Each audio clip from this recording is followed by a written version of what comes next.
Good morning. Hey, Jake, Chuck, how you guys doing this morning? Welcome. Morning. Good morning. Good morning. Good morning. All right. This is episode 55 of the Coffee Squad podcast. We are joined by the security guy radio, Chuck Harold. He has been working in law enforcement and private security fields for over 39 years now. Is that correct, Chuck? Unfortunately, yes. I have the white hair to prove it. He's worked for multiple police agencies, movie studios, guard companies, celebrities, Fortune 50 executives.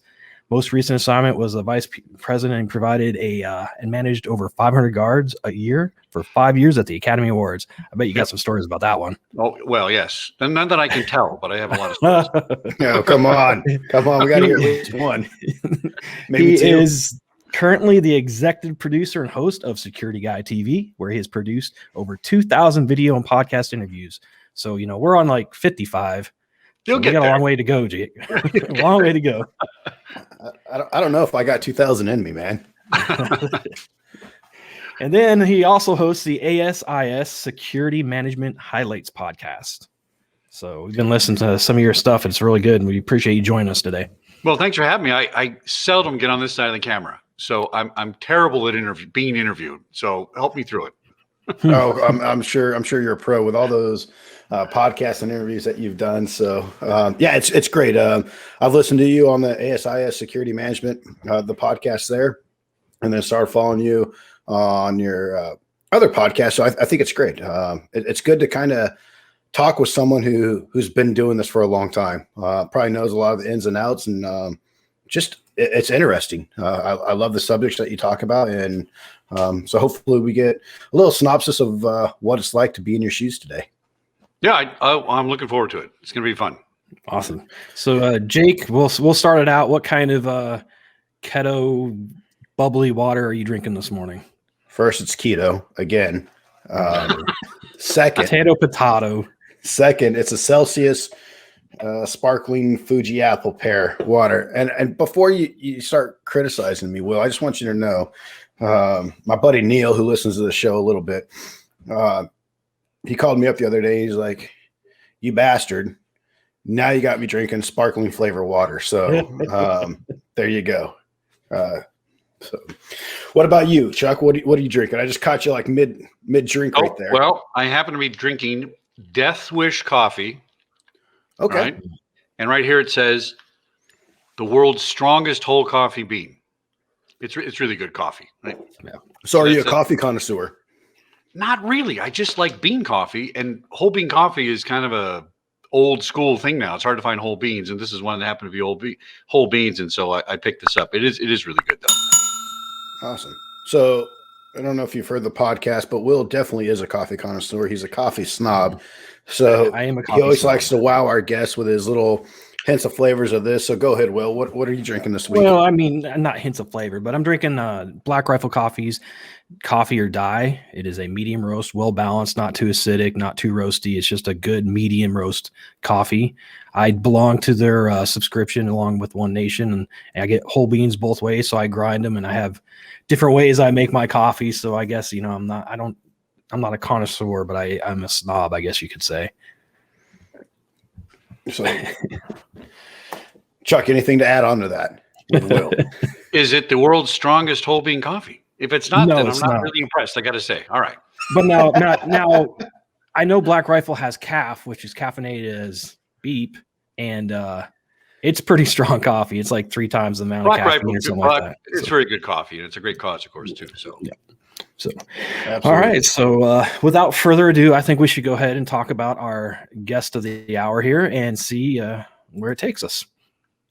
So, Chuck, right. how did you end up in the security field? Was it a natural progression from police, or I'll let you talk about that? well, it's funny you should say that, because this is the new soup of the day: is how do you get from law enforcement into security? And it's really never been a natural progression. I didn't want to be in this profession. I was planning on being a police officer and chief of police one day, and I got injured, and I went to work for a temporary security gig over at Fox Studios. They hired me just for 6 months to help them transition from the one studio to another.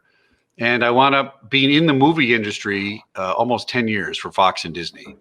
And really, my boss said, "Hey, we interviewed like 500 or 600 people and you got the job. And what do I do?" And they said, "Well, go figure it out. And you had to really just kind of teach yourself how to do it. Most police officers transitioning into security do two things. They do bodyguard work, they do private eye work, that sort of thing. There were 7 studio jobs in the world, 7 major studios, and I wound up working for 2 studios. So I was very, very lucky. And that model from police into security has changed a lot now. And if you don't have some cyber skills coming into it, you're going to be a bodyguard, which is okay. I mean, you can still make $90,000 a year doing that kind of thing, but not as exciting as, being a director or something like that. So that's how I got into it. I literally took a temporary job and proved my skills because I had a computer back in 1984 when all my cop friends were using pen and paper to write reports. I was bringing that in the station, and the chief came in and said, "Harold, what's that?" "That's a personal computer, sir. Get it out of here. We don't need computers and police work." So I was fortunate to have that one up on me for that, and that helped me in my career as well. But transitioning is a difficult thing. I agree. My background, I was injured in the military. I didn't really know what I was going to do. Had a job interview with Ray, who was on the show sometimes. And I was like, well, why not? So I interned for a few months, fell in love with like the job and the guys I was working with. I was like, okay, well, this is a new career path that I'm taking. And it's been interesting. And like you said, I always tell the guys in the military that I deal with, like, hey, if you're getting out, certificates, right? A degree is important, but get some certificates that are in the field that you want to go into. And I push cybersecurity so hard with guys, some type of cyber, at least I have a decent understanding of it, because in the physical realm, it all ties together. So I think that's a great, interesting point that you brought up. Yeah, absolutely. And it's interesting you should say it ties together, because the new thing in security, one of the new things is convergence. Yep. We're convergent. Really? If you didn't understand convergence 25 years ago, you don't know what you're talking about, okay? Because the second somebody plugged a personal computer into your office, we were converged. But unfortunately, one of the major things that have changed in security, in my mind, is security. Now, that sounds weird, but when you used to Google security back in 1996 with your 9K modem, well, it wasn't even Google, wasn't even around yet. All the major guard companies came up. That's how old I am, right? I used DOS. That's how I started. You got guard companies. And over the years, you could literally see how the word security merged into cybersecurity. It's completely owned by cybersecurity now. You have to type in physical security to get that. And what happened was cybersecurity owns that word now, right? Unfortunately, they don't do a great job with security. And I'm here to kind of ding my cybersecurity pals and say, you know what? How come the very first line of code you wrote for the very first internet web page wasn't security? Because it wasn't. Now they're going backwards and putting things in and patching. That's why we have all these issues. So to understand the history of where cybersecurity started from and how it ties to physical security, it's all related to physical security. We live in a physical world. Somebody's sitting in a computer typing something, even writing code for automation. And this is where cybersecurity and physical security still don't quite get together to make it work. I agree. I think. Go ahead, Will. I was just going to say, I think that's kind of, we've become more reactionary in the cyber world. It's just advancing so much that the security, they don't, like you brought up, Chuck, is they're not writing the security like they should. So they're having to be retroactive and place everything. That's right. So it all went sideways when the word DOS came out, right? So I understood that meant disk operating system. And I fried a bunch of computers trying to learn how to work my 8086 processor with 2 floppy drives. When I bought my first computer, it was only 2 floppy drives, and I had to go out and finance the next hard drive the next year. So the computer cost $2,500 for 2 floppy drives. The first hard drive I had was 25 megabytes. That held 25 disks. And I thought, my God, 25 disks, that's the greatest technology in the universe. The hard drive cost $1,200, right? Now we're in petabytes. Look at your cell phone. Your cell phone's blown that crap way out of the water. 1,000 times stronger than my computer, right? Yep. Yeah. So the security guys and the police themselves didn't want to learn what DOS meant. And when you say ISP, their eyes rolled up in their head, and they didn't learn the language. Therefore, they just let it be handled by cybersecurity. And this was a huge mistake. And to this day, they still don't quite understand the language. And by the way, who came up with these stupid DOS commands like // operate semicolon, turn the computer some on. coder in their mama's basement? Well, that's right, because they didn't understand security, right? They understood code and in short language. And so since physical security never learned this language, they just didn't get it. And to this day, they're getting it better, but they don't get it 100%. That's the problem. Because a cyber guy doesn't understand people. Yep. They don't understand. So now cyber people are saying, "Oh, we're going to program behavior recognition." You think you're really? And now we're doing shift left. Really, shift left. What a great concept to write code before you write the app code. Oh, that's a brilliant concept to have security code. It's all backwards and upside down. Drives me insane. Yeah, I think. I mean, there's a lot to talk on that. I mean, we could spend. I think which I don't mind doing. I look at what we talk at Freedom Consulting when I'm talking with clients is there's a human versus the physical aspect, like you said, Chuck, and then there's a human in the technical aspect. So kind of like a circle with a third part of each of that, and that's security. It's usually not those machines that are causing the issues. It's that human that's punching in that code, or someone physically is plugging something in or cutting something or doing something to mess with that technical side. I took a course through Harvard, their cybersecurity course last year. Great course. I didn't understand the cyber side like I wanted to. And what I found fascinating is, physical security has been around a lot longer than cybersecurity, and that the concepts are the exact same. It's just different terminology. That's right. When they talk about firewalls, well, hey, that's SEPTED, and so it's just a different terminology. And what I think is great is ASIS, and how that as an organization has tried. I mean, they're more physical, but they try to bring in the whole aspect of security. And so I think for me, getting out of the military and not really knowing what physical security, I knew what it was on the military side, but understanding it on the professional civilian side of the house, different terminology. But I think that's it's a great organization for whether you're law enforcement, military, or just someone interested in security, a great organization to kind of dabble in. So it really is. And you should join it if you're transitioning like that. And let me ask you a question.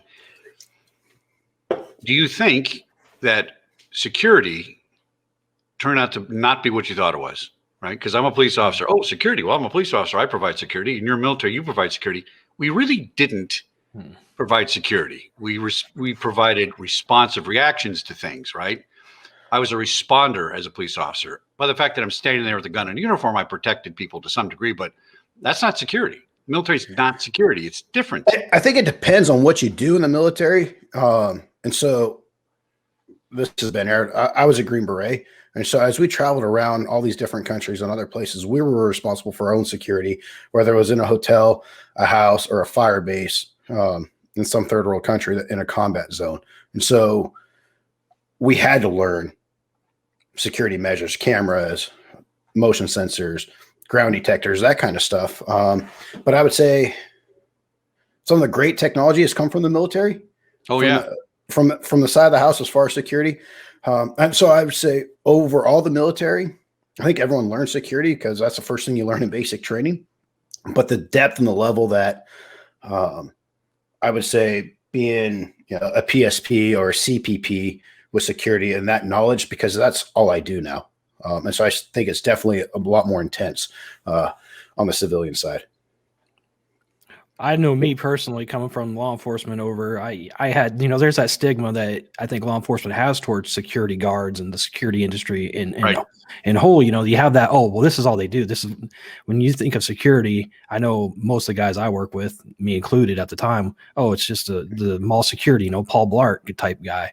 Well, coming over to this side of the world, you're like, wow, there's so much more. And they're so well trained, and organizations like ASIS have developed these standards and procedures. It's just way more intensive and professional than I was originally thought. I ran 2 guard companies for about 10 years. And like you said, I did the Academy Awards for 5 of those.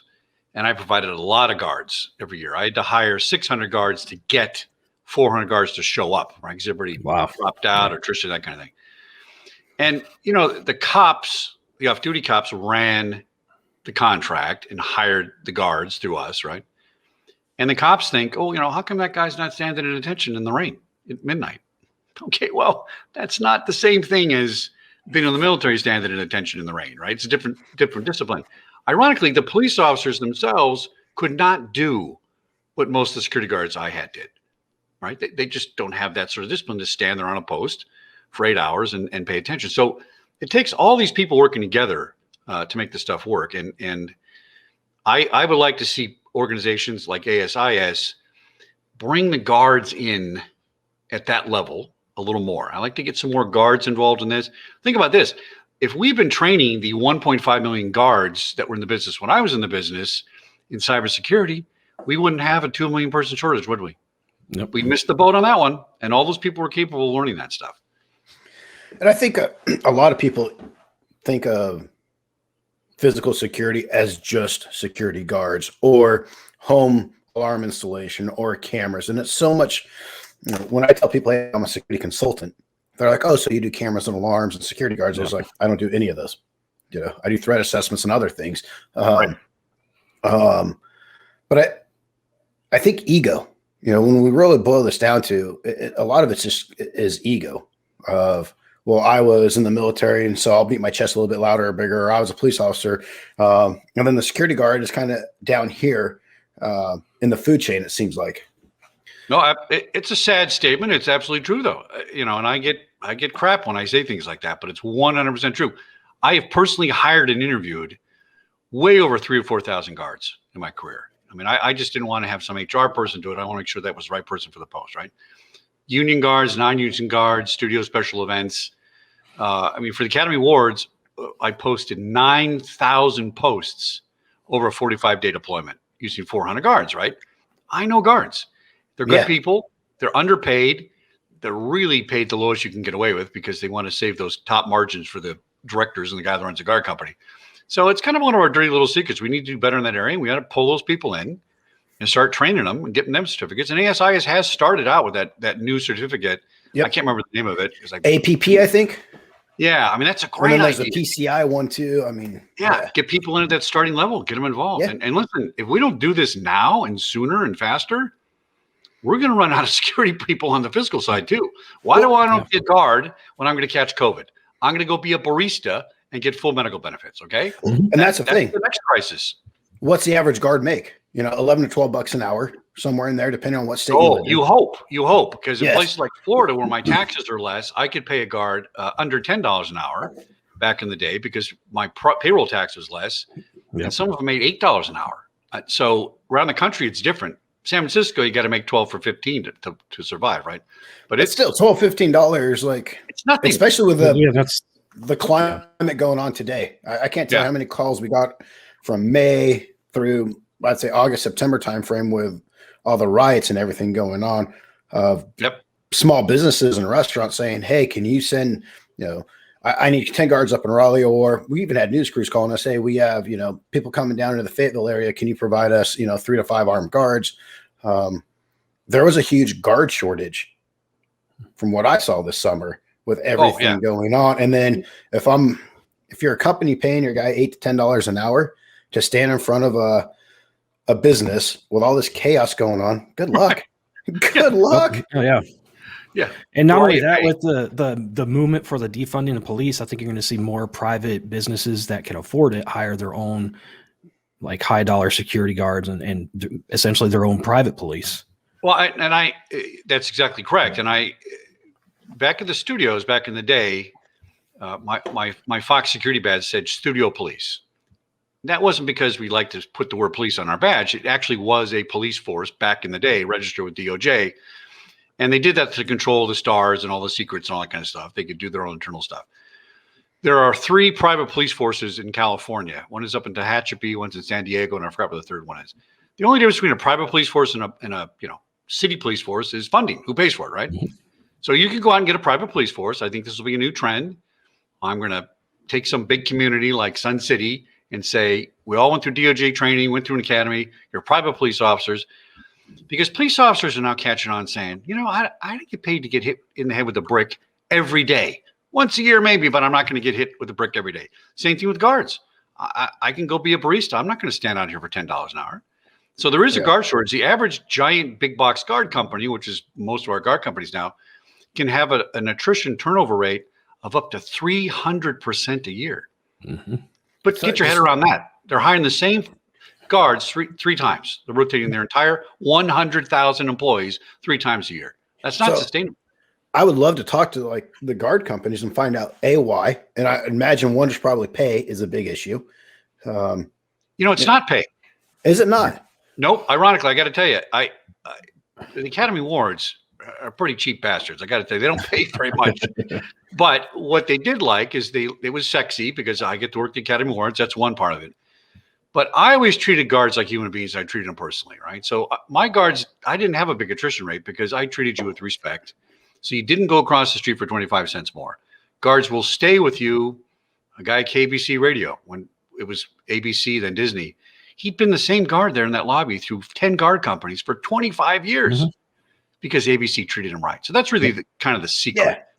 Well, see, that's why I was going to bring that up because before I became a police officer, I worked for a couple of different security guard companies, and I worked at one location, and I went through, I think, within a year and a half, I went through 3 different companies. Yeah, I know. It's crazy, right? I'm there, and they're like, "Well, we're switching from company A to company B, but we want you to stay here, so you're just gonna get hired by company B," and that's essentially what they do. So I think that's part of it. It's all about the people and how you're treated. So guards will stay and outlast the guard companies, and the guard companies. It's all about billable hours. Let me give you another dirty secret about the guard business, right? What they care about is I need to have billable hours. I do it 2 ways. I get new business or I go buy billable hours, which is why you have these giant companies converging now into 5 mega companies or a super mega company. And if you don't keep those billable hours up, you don't get to pay back your investors. And there's another cold reality. And so it's all about getting the hours out there. Yep. Yeah. I'll tell you, everything in security is a business, right? I mean, security, we're taking care of people, we're protecting people. Yes. But at the end of the day, it's a business. Yep. Right? You got to make money. That's what money.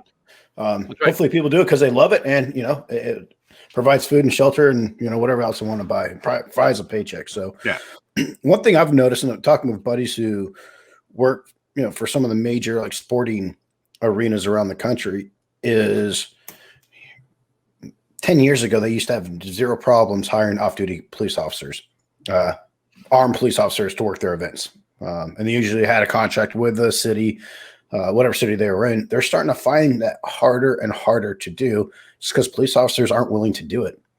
As the younger police officers aren't willing, they don't want to work that overtime. They're, from their perspective, they're saying, hey, they're happy where they're at. I don't know if you've seen that at all, Chuck.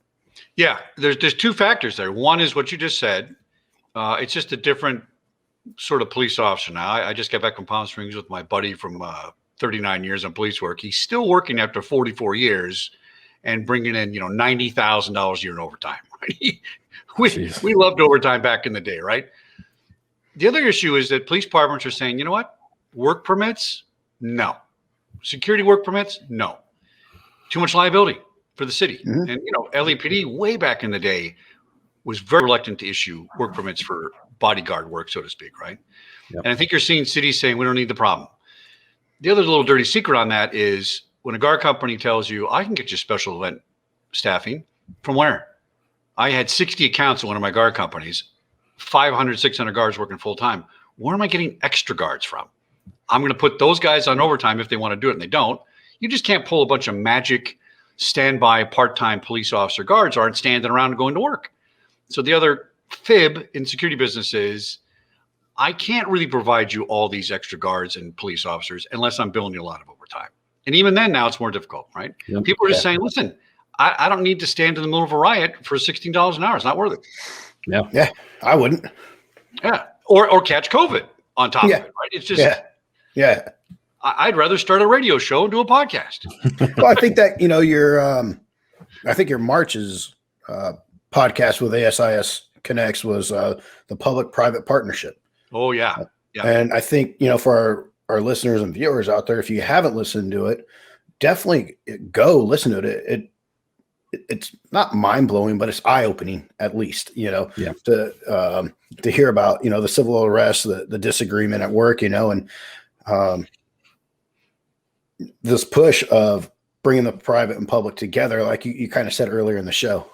It's the only solution. If we don't do it, you're going to find yourself on the opposite side of success here, because it takes time to transition. It doesn't just say, hey, we're going to flip the switch and now we're all converged. We're flipping the switch. We have a new security guard model. You have to start now and aim for the future to put that into place. And I think this will work. The only danger in that is, of course, if we have too many private police forces, we've all read enough science fiction novels to understand what that means, right? And if we federalize police, you guys coming from law enforcement and military backgrounds, you get this part. You can't have one federal police department, all right? It's just, that's all baloney. And I'd use a stronger word if I could get away with it, right? Because LAPD is arguably the best police department in the world, right? And New York City. Those are two really top drawer police departments for all kinds of reasons. We won't get into that. If you took LAPD and stuck it in, I don't know, Atlanta, New Orleans or something, fail. Because LAPD officers match Los Angeles culture.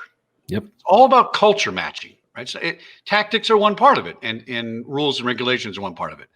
So to have federalized standards, not in the United States where there's 50 different cultures in 50 different states, right? Well, so, let's take California, for example, too. You're from Southern California. I'm from Northern California, right? A big culture difference. Totally different. Yeah. You know, I don't think you could take San Francisco PD and put them down in LA PD. Well, you know, they'd be eaten alive. Two different cultures, right? That's right. And so even within your own states, there's a big culture shock or difference in each one. So, I mean, the other thing that's interesting is that there was, and these are some stats that I might be a little wrong on, but I'm not too wrong on. But when I was active in law enforcement, I thought we had about 1.5 million police officers and about 1.5 million security guards, or something like that. They're both over 1 million. And last I checked a year or two ago, police force was down to what, 850,000 police officers? Is that pretty close, United States? Yep. Something like that. Like 180, I think. Is crime so much better? No, because crime might be down. Homicides are down. They keep saying, oh, that's great. Homicides are down. Homicides are down only because medical science is up, because you don't bleed out now. But if you look at the shootings are up. Violence is exponentially up, right? So we're going the wrong direction saying, let's defund police, let's have less police officer, when violence is off the charts from where it ever was. I mean, listen, I was a policeman in the 80s with cocaine wars and all kinds of crap going on, right? And I'd take that any day over what's going on. I'd fight with people on PCP over what's going on right now. It's totally different. Totally different. A buddy of mine posted something on social media, and I responded to it saying that, certain parts of our cities here in this country look like a war zone. And another one of his friends said, well, unless you've been to combat, you can't really say that. And I have, and there's certain cities that I've been to over the last few years. But there's parts of towns that are a war zone, and I'm more comfortable hanging out in other parts of Afghanistan and other places that I've been, where I don't, even in our own country, or I've been down to Mexico, quite a bit. Like, there's parts of Mexico I would rather go to than certain parts of our cities here in the U.S. And what I try to tell people is, the media. It's not just the media, but we have this image of not in our country. It can't be this way. And so if we take the blinders off and actually look like, oh crap, there is a war going on within some of our cities that we just don't hear about or don't want to hear about.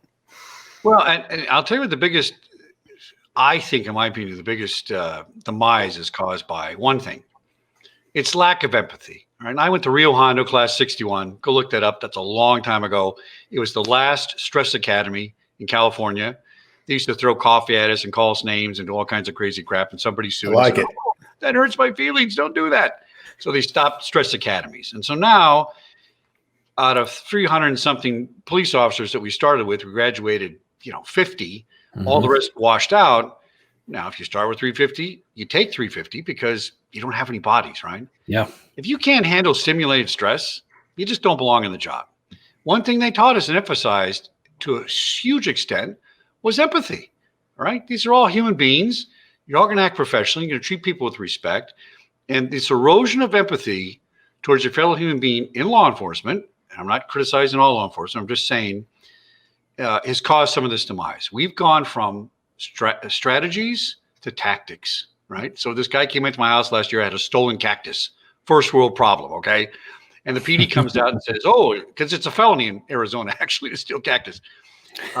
He comes out, he's got on, you've seen it, radios, magazines, all this gear. And I said, dude, you look like a teenage Ninja Turtle. I said, if I push you down on your back, you can't get up. Oh, yeah, I can. I said, look, I was a motor cop. We had 30 pounds of gear. How much does that weigh? 50 pounds. Oh, so you're Arnold Schwarzenegger. You can just lug around 50 pounds and jump over a fence and stuff. It's scary looking. It's tactical. It's unnecessary. We kept all that crap in the trunk of the car. And if I needed it, I got it. But I was, 1M12, Sam Brown, your revolver, that's it. We didn't scare people. Now they're putting people in black uniforms. Every study says don't have a black uniform in a black police car. It's intimidating. Be open and friendly. And so this removal of empathy has caused some of the problems we have in law enforcement, self-inflicted wounds. And I know I'm going to get people mad at me for saying that, but that is part of the problem, unfortunately. I don't disagree. I think there's the societal problem too of lack of, I have this argument with my little sister who's an FBI agent quite a bit, and she investigates dirty cops sometimes. And I think there's a power, not all cops, but I always say the Constitution. Every law enforcement officer or military person is sworn to uphold the Constitution. So I don't think we teach the Constitution. I know in the military, you learn it on your own. You get a little bit in basic training. I think I've talked to Will a little bit. You get, some Constitution classes, but absolute understanding like the rights of the citizen and having that empathy of, man, most people are just having a bad day. Yeah, there are horrible people out there. We see it on the news every night. And so I think that lack of empathy, like you were saying, is a good way to put it. But also the lack of authority on the other end too, of respecting authority, where that's not being taught in the home. Little kids aren't respecting their mom and dad. So if they don't respect their mom and dad, how are they going to respect any other authority out there? There's also been an erosion in some of the laws. And I'm rusty on this, but I used to know my penal code inside and out. And, it used to be that it was a misdemeanor to be within 1,000 feet of a school if you were a child molester. Go find that law in California now. I can't find it. It used to be that police officers, there was a section in the administrative part of the penal code up front, where as a police officer, you had discretion to decide who was going to arrest somebody or not, right? It has to be that way. I can't find that section anymore. We used to cite that on the grinder in the academy and recite it, right? And that prevents the chief from coming in saying, you're going to do this for politic reasons. The other reason is all the chiefs now are not civil servant anymore. I think Daryl Gates was the last civil servant police officer, chief. You couldn't fire him without cause. Now all the chiefs are beholden to the mayor, and they want to keep their $300,000 a year job and their pension, so they don't do what's right. They don't follow the law. They don't follow the Constitution, and they follow what the mayor says. And that's all screwed up. And if you don't fix that, it's just going to keep getting worse. It's hard to do your job when you're worried about losing it if you say or do the wrong thing politically. That's right. I unfortunately never had that problem, which is why my career was not as long as it should be, because I would tell the chief, this is for you and this is for the horse you rode in on, and that didn't go over too well. All right. Yeah. But, if the chief's breaking the law, he's breaking the law. So I blew the whistle on my last police department. They all got fired. Eventually I had to become a radio announcer, right? But it was the right thing to do. That's just, if nobody else is going to enforce the laws, if it's not the police officers, who is it? If I was still a cop, I wrote really good probable cause arrest reports. Culver City was great on probable cause arrests. And most people don't know what those are anymore. But I could write a report right now, and I could have Gavin Newsom arrested, all right, for 148, which is interfering with police operations. You can't defund the police. The law says you shall fund the police. Yep. So it's a 148. But if you can't articulate and write it, it's not going to happen. So you got me all started now, you guys. I like it. I like it. I never get to talk about this stuff. I like it. I think it's interesting. I think it kind of goes to that. Just the problem in society today is the lack of respect, especially over the last probably 10 years or so, lack of respect for police officers and what they have to do has lowered the people that want to join the police force, which lowers the quality of police officers. And it's just kind of a cycle. Yeah. When I was testing, if you ever smoked marijuana, you would not get hired. Yep. Period. All right. And by the time I retired 13 years later, they were hiring people that had tried cocaine within a year. As long as it was within a year, we'll consider you for the job. So that's how far we've gone. And I get it. I kind of get why they have to do it, but it's going to break. And once it's broken, just like the supply chain, once the police officer's supply chain is broken, there's no getting that back. And then you're talking just a shit show. Can I say that word? I'm sorry. Yeah, you can. Sure. So I think we've. And not only is well. that, but the pay in most places aren't that good too. Especially down here in the South, the pay is horrible. Oh yeah, it's funny you should say that. So my buddies, if they stayed in patrol, they were making $100,000 in patrol in Southern California, which is pretty good money. You could buy a house. There's a guy out here in Apache Junction that comes from another police department in Arizona. You can work any off-duty job in any city in uniform. And I said, why would they allow that? Because they wouldn't do that in LA. Well, I said, how much do you make? Oh, about $34,000 a year. I said, what? You make $34,000 a year as a police officer? He says, yeah. Now you can buy a house for $100,000 in some parts of Arizona, right? So there's a scale there. But yeah, LA is spoiled. LA, New York, those guys make some money compared to the rest of the city. So you're risking your life for $40,000 a year. And then I know when I started, we did one of the main draws was benefits. Once you retired, you got to keep your benefits. And now they're taking benefits away that once you retire, you have to pay for the benefits. Well, more importantly, you have to work. So some genius in San Jose, I think it was a couple of years ago, said, you know what? Retirement age was 40, but now you get to work till 60. Ours is 30 years. Well, what police officer, except my friend who's been 44, but most police officers, you can't physically last that long. So the effect is those cities don't pay any pensions because you lateral somewhere else, right? So it's, I'm just glad I'm this old because when it all falls apart, I'm like, you know what? Zombie wars. Let's go. I'm ready to go.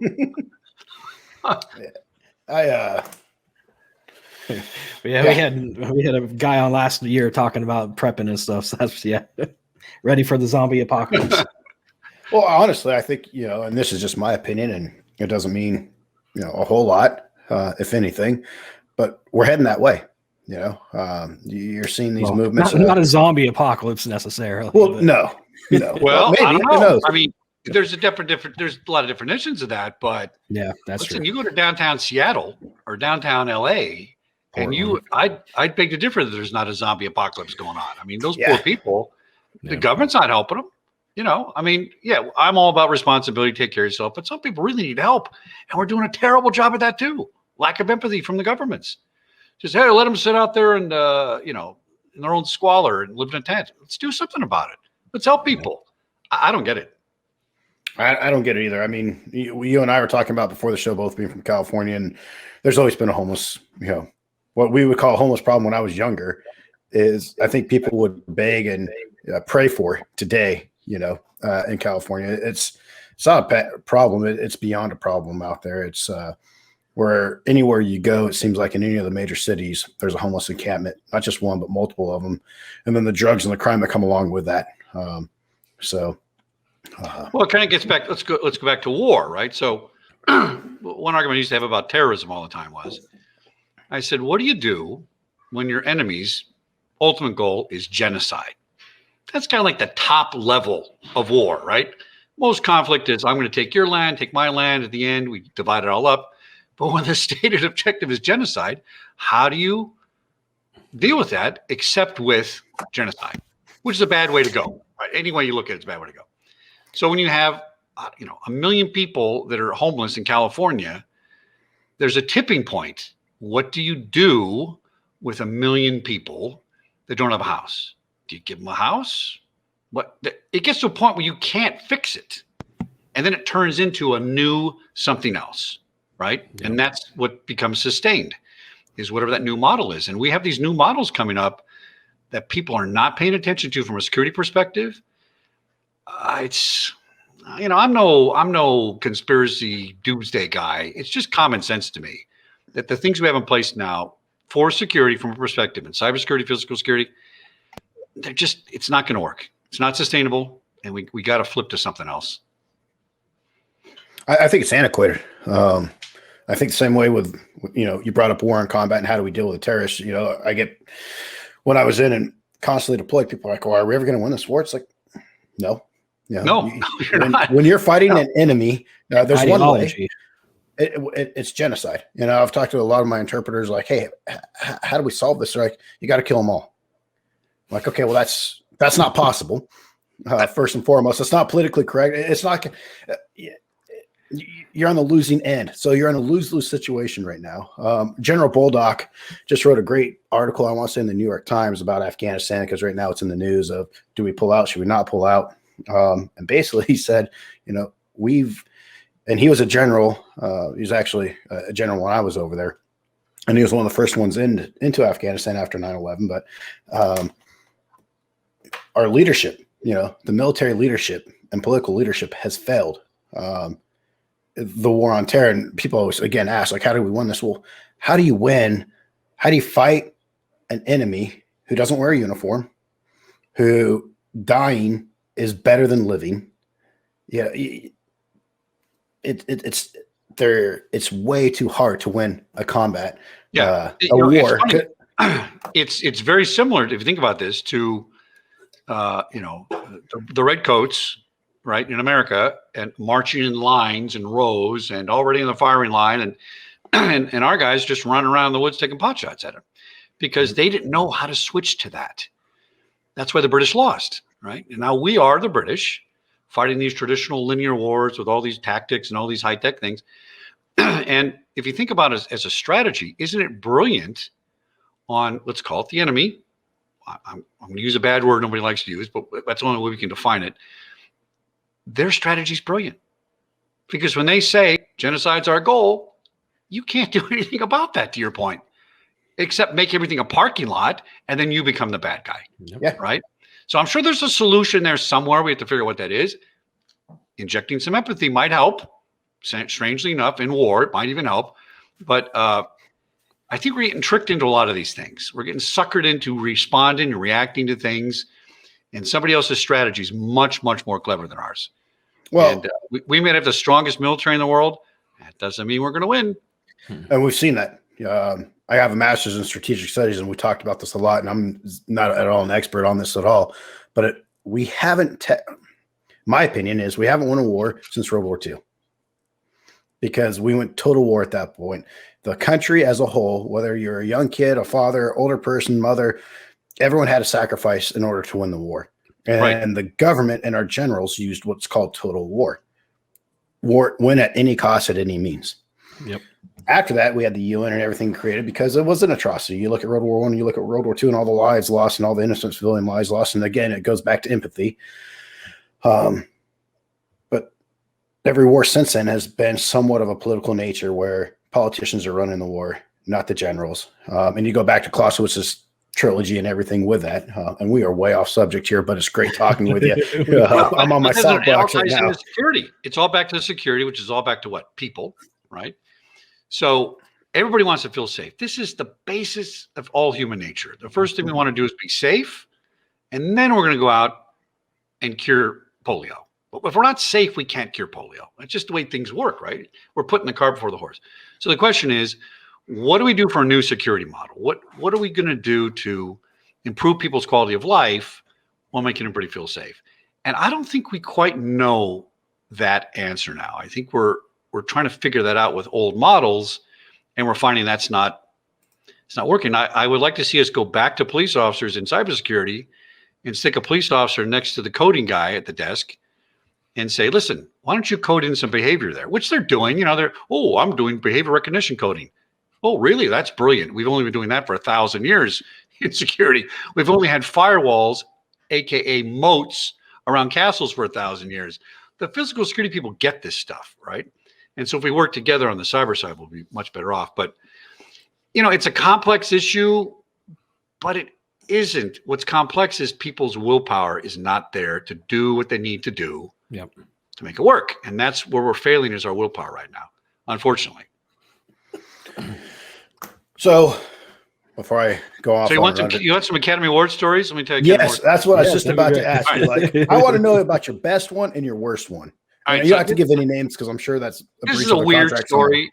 All right, so here's a weird story, but it's true. So we had the governor's ball after the Academy Awards, and to the Kodak Theater in Hollywood, at Hollywood Island, there was this big party facility upstairs. So everybody had to walk out of the Kodak Theater, and I think it's like 4 or 5 stories, and each level all the people would walk out of the Academy Awards together and go up these escalators.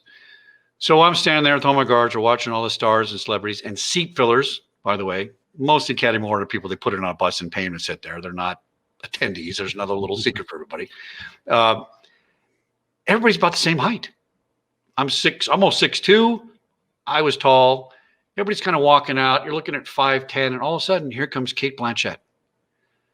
She looks like Land of the Giants next to all these people she's walking around with. She's literally, this much taller than almost everybody in the crowd that's walking out. And it really was an interesting thing.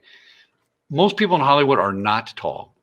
It's amazing what camera angles do. People probably knew that, but when you look at them as a crowd and all these people attending, that was kind of interesting.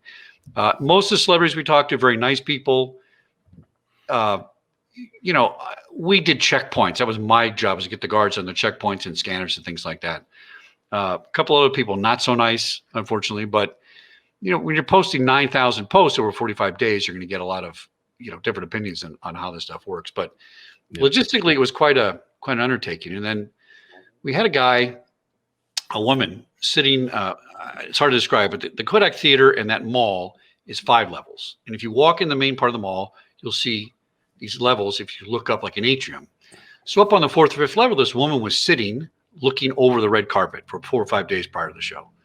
So I went to the hotshot cop guys who are supposed to be protecting everybody. And I said, the woman over there, she looks a little weird. I think you got to check her out. I think that's the woman in your bolo you put out. That's not her. Yeah, I gotta think it is.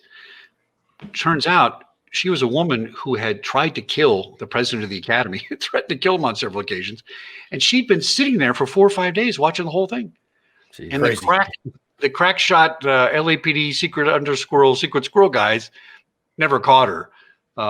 And we found out that she'd been waiting for him to come down the carpet, is what they thought they wanted to do. So you get a lot of stalkers at the show still. But it's a difficult logistic challenge because it's in a mall inside a theater. And so you have to keep the mall open during the whole time. So it was quite interesting. Quite interesting. So how has technology kind of helped or hindered you? Well, I left doing that. I haven't done it for a long time, but really the biggest technology we had at the Academy Awards was that we had ID cards with chips in them and you could scan things. That's been around a long time. That helps to some degree, but all those things can be defeated. There's a lot of porous problems, a lot of holes in the barriers and the guards and deployment stuff. It all comes down still, in the end, I could run a guard company with zero technology as long as my people problem was solved, that I had people that were engaged with other people, they interacted, that spoke to others, and that understood how to speak properly and, get information from people. Hey, what are you doing? Oh, I'm just going to go over here and take a look at this department store over here. Yeah, but it's 1 a.m. That doesn't sound right to me. So if you relied on technology only to not let that guy get through, he'd still defeat it. So technology only helps in as much as that the people employing it still have common sense and understand the people problem. And I think willing to share is a big thing too. I know a few buddies who work for some high celebrities on the bodyguard EP side, and they still use us in the military. I don't know, police officers, we call them baseball cards. So we knew there's a known threat out there, picture, stats on the person and everything, and it's still paper. And then I asked, do you share that, from one EP professional to another going, to an area. If there's one stalker and he can't get to whatever known celebrity is, from what I've heard is that, they'll move on to someone else eventually. And so sharing that information on that individual, they don't do very well still. Well, they want to, right? And here's why they don't do it. So the guy running the place that's, 60 years old and president in charge of all the security stuff doesn't know the difference between an ISP and the PSI in his golf cart tires, right? They're just not at that level. So they can't make a decision to say, let's buy that technology. Now, if they do make a decision, say, buy that technology, do it. You got a bunch of guards that are still working in the Stone Age on technology. When I left the guard business, 50% of the guards had a phone. It's probably 100% now. That still doesn't mean that they're up on that technology part of it. So to put a new technology and having not trained guards for the last 10 or 15 years in security, all the technology in the world won't work if the guard's not going to operate it. I bought BlackBerries for my guards back in the 90s. That was unheard of. And they did digital logs, none of this paper log nonsense. They sent emails about what their activity was. Very unusual. And in this day, with a lot of technology and smartphone technology that's good, the technology and the information, your part, can be shared immediately, but they're not wired that way, right? So there should be no reason. With facial recognition, especially, you should be able to go bink on your phone and say, hey, that's the stalker. I took a picture of him, and that's the stalker. It's all available. It's just getting people to use it. That's the problem. Technology is just another tool that if it's not utilized properly, it's just not, it's worthless. And it's less than worthless because I'm waiting for my phone to go off to tell me what to do, and it never went off. So therefore, I did nothing. Yeah. Whereas before, I would have had to do something if I didn't have it, right? So technology, I mean, I used to evaluate some of the Army's infantry units. And the Department of Defense wanted to know, like, how do we get infantry units up to a special operations level? And when you talk to these units, infantry units around the country, they all said, well, all the spec op guys, man, they have all the latest and greatest technology, which I'm not going to argue. Yes, they do.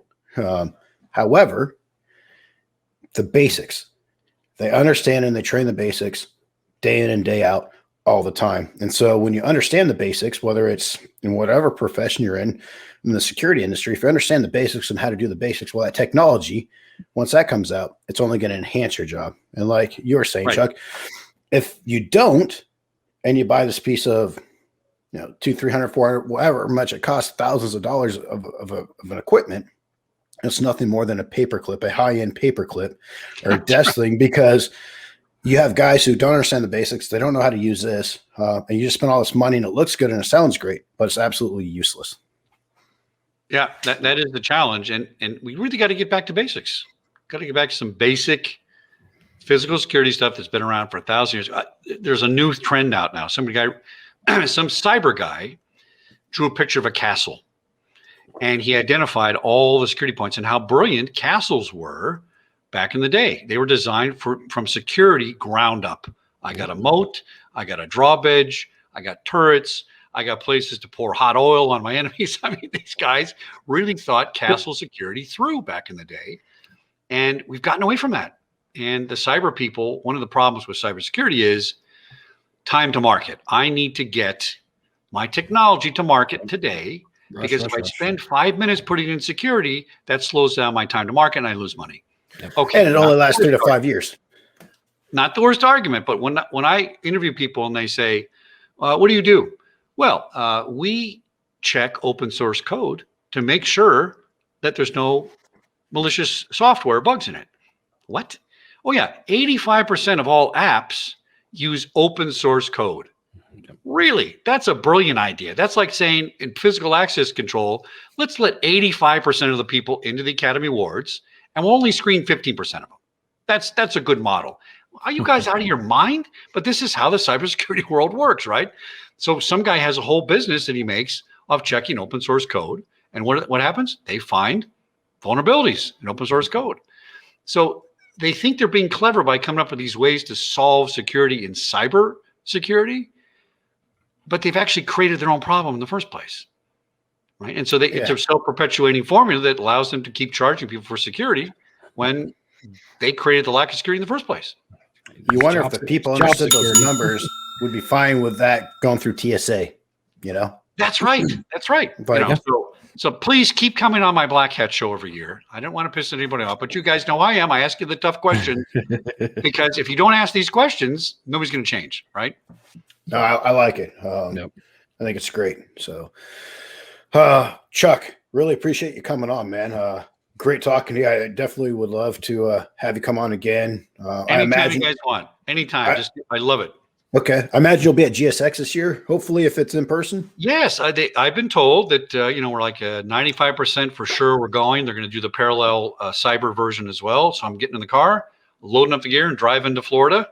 Nice. And I look forward to getting back in the swing on that. That's a the most fun I have is talking to people in person. So we do about 100 live shows from the floor of GSX every year, live interviews. 10 minutes, boom. Nice. And no scripts, no anything. Just like this is impromptu. We have a subject, right? But it's a lot of fun. Awesome. Yeah. Hopefully we have you on right before GSX, and then we'll hopefully meet you down there and grab a beer. I'll send you guys the link so you guys can come on the show.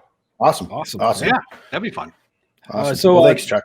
Let everybody know where they can find you and follow you. Oh boy, so there's a problem. So I'm transitioning from securityguidetv.com. It may be active link right now. I'm building a new website. I'm on Vimeo now. I was on live stream. SecurityGuideRadio.com is still active, but it's not been updated. I registered thesecuritydirectory.com, and I'm going to put all 2,000 of my interviews in there, and I'm going to let other people put their videos in there. So you can go to thesecuritydirectory.com pretty soon and search for any topic you want and say, I need access control experts. Here's 6 videos about access control with access control experts. And I'm going to try and build it so it's a single source for finding resources in security. So that's coming up, thesecuritydirectory.com. It's securityguidetv.com, it's securityguideradio.com, and I'm on LinkedIn. But I can't accept your membership anymore because I have 30,000 members, and I go to LinkedIn jail when I try to ask more people to join because it's 30,000 is the limit on LinkedIn. So that's where you can find me now. Awesome. Well, we appreciate you coming on. I had a great time, good conversation. We could definitely do 2 or 3 more shows just on the outline that we originally went with. So everybody, don't forget to check us out on our YouTube channel, youtube.com. Just search the Coffee Squad Podcast will pop up. You can go to coffeesquadpodcast.com and listen and watch all our videos and subscribe and all that good stuff. And we have just started a Discord community. If you go to discord.gg/Coffee Squad Podcast and join and talk to us and watch us, and we interact all the time on there. I know we talk a little trash about Jake's leg and my coffee and all that good stuff. So come on over there and have some good conversation with us. I hope you feel good about making fun of an amputee, Will. Go ahead, man. Enjoy your weekend. I do, because I got funky feet too, so it's all good. Oh, good times. Chuck, again, loved having you on this show. So thank you. Thanks for joining us. Thank you, guys. It's been a pleasure. Thanks a lot.